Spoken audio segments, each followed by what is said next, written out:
Hello friends, అందరికీ నమస్కారం అండి. Welcome to my channel my family kitchen dogs. ఇవాళ మన స్పెషల్ రెసిపీ వంకాయ పప్పు. పెసరపప్పుతో ఎలా చేయాలో తెలుసుకుందామండి. ఈరోజైతే మనం ఒక్కో ప్లేస్లో ఒక విధంగా చేస్తుంటారండి. ఈరోజు మా స్టైల్లో ఎలా చేయాలో తెలుసుకుందామా? Let's start. ముందుగా 1 కప్ పెసరపప్పుని కలర్ చేంజ్ అయ్యేంత వరకు లో ఫ్లేమ్లో మాత్రమే చక్కగా వేపుకోవాలి. ఇలా వేపుకున్నామంటే పప్పు చాలా టేస్టీగా ఉంటుందండి. ఇలా వేపుకున్న తర్వాత 2 సార్లు వాటర్ వేసి వాష్ చేసుకోవాలి. ఇలా వాష్ చేసుకున్న తర్వాత 1 కప్ పెసరపప్పుకి 3 కప్స్ వాటర్ వేసి చక్కగా ఉడికించుకోవాలి. ఇలా పప్పును ఉడికించుకున్న తర్వాత 10 పచ్చిమిరపకాయలను సగానికి కట్ చేసుకోండి. అలాగే 4 టమాటాలను కట్ చేసుకొని రెడీగా పెట్టుకోవాలి. కేజీ వంకాయల్ని ఇలా కట్ చేసుకొని ఉప్పు నీళ్ళలో వేసి ఉంచుకోవాలి. పప్పు ఉడికించుకున్న తర్వాత వంకాయ ముక్కలను వేసేసుకోండి.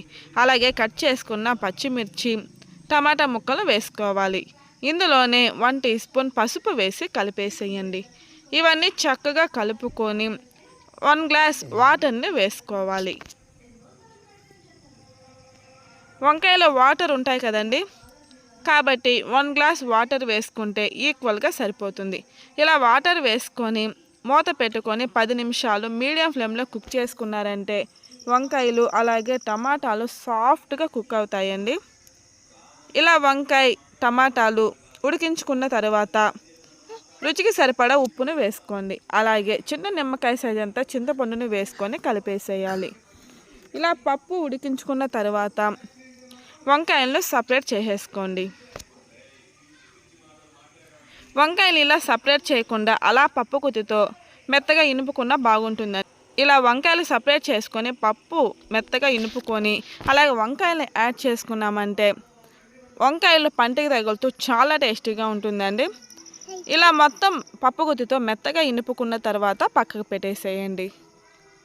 ఇప్పుడు స్టవ్ వెలిగించి కడాయి పెట్టుకొని 1 టేబుల్ స్పూన్ ఆయిల్ వేసుకొని హీట్ చేసుకోవాలి. ఆయిల్ హీట్ అయిన తర్వాత 1 టీ స్పూన్ ఆవాలు, జీలకర్ర, శనగపప్పు వేసి ఎర్రగా వేపుకోవాలి. ఆ తర్వాత కచ్చా పచ్చగా దంచుకున్న వెల్లుల్లి రబ్బలు, 2 ఎండుమిరపకాయలు వేసి వేపుకోవాలి. ఇవి వేగిన తర్వాత ఒక పెద్ద సైజ్ ఆనియన్ను సన్న ముక్కలుగా కట్ చేసుకొని వేసి వేపుకోవాలి. ఇలా ఆనియన్స్ వేగిన తర్వాత కరివేపాకును వేసి వేపుకొని పప్పులోకి యాడ్ చేసుకోవాలి. ఇప్పుడు మొత్తం ఒకసారి బాగా కలిపిన తర్వాత 2 నిమిషాలు లో ఫ్లేమ్లో కుక్ చేసుకున్నారంటే వంకాయ పప్పు రెడీ. అంతేనండి. మీరు కూడా ట్రై చేసి ఎలా వచ్చిందో కమెంట్ చేసేయండి. For more videos please subscribe and follow to my channel.